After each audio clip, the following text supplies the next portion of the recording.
Hello, hello. So this video is going to go over and review what we talked about on the very first day of notes with this, where we reviewed chemical reactions.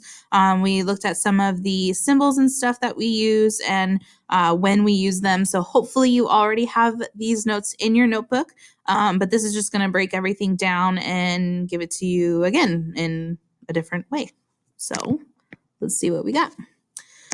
Over here in black, on the left side, I have all of the different symbols that you might see. So 1, 2, 3, 4, 5, 6, 7 different symbols that you might see somewhere within a reaction.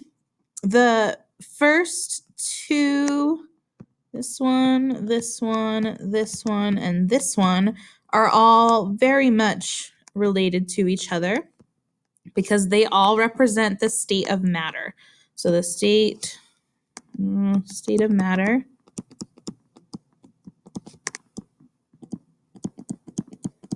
And that's the same for this one, and this one, and this one.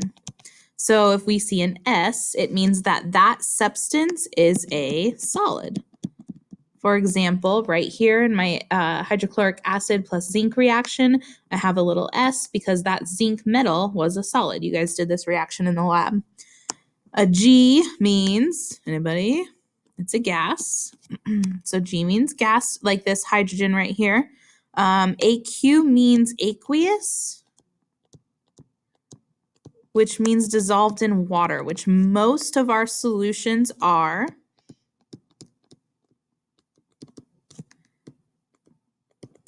Because that's the best way to get them to react, is to make them a solution instead of a solid. And then finally, this one, I know it looks like an I, but it's actually an L. So sometimes if I'm handwriting it, I'll just do a cursive L, but that L means liquid, of course. And you should only see L for liquid next to water. So if you have H2O, you'll see L for liquid. Then right here, we have this arrow, and that we talked about first semester. We can see it in our reaction right here next to the hydrogen. That means that this hydrogen gas rose up and basically escaped the sample that we have. So it was a product, it was formed, but I'm not going to see it because it's a gas and gases rise and they dissipate throughout the air. So it means that you had a gas that, how can we word that? A gas that like escaped the system.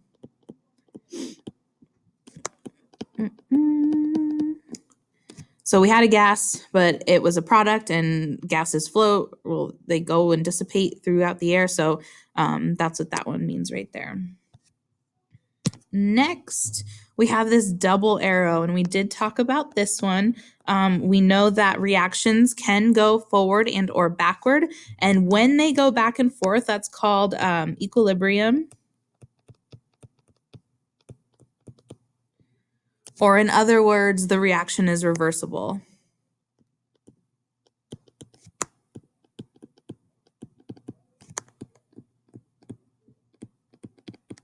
I don't know if I spelled reversible right. Reversible. I don't know. Is there an A in there? Who knows? Someone can correct me.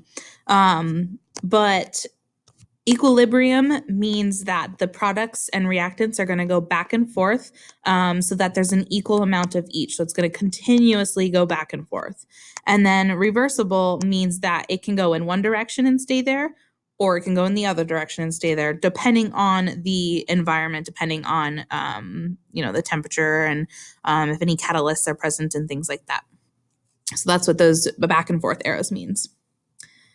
Finally, then, both of these represent what we call a catalyst. And a catalyst is something that speeds up a reaction, aka it increases the reaction rate. Now, you do not need a catalyst in order to make a reaction happen. A reaction will happen on its own.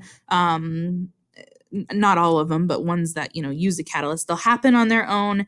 A catalyst just makes it happen faster. So when we see, for example, right here, that's PT, that's the element platinum. So platinum was used as a catalyst. And then delta, we know that delta means change most of the time, but of course it also means that heat was used as a catalyst.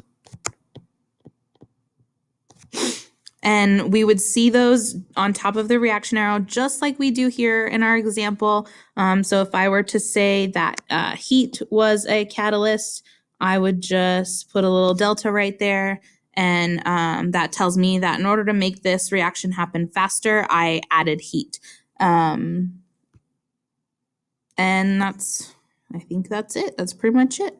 So you have to know the symbols. You have to know what they mean. And if you're, looking at a reaction like this, and I said, well, what's that arrow mean? You would say heat was used as a catalyst. And I say, well, what does this arrow mean? Or I meant triangle. And what does this arrow mean? You would say, well, hydrogen was a gas and it left the system. So that's it.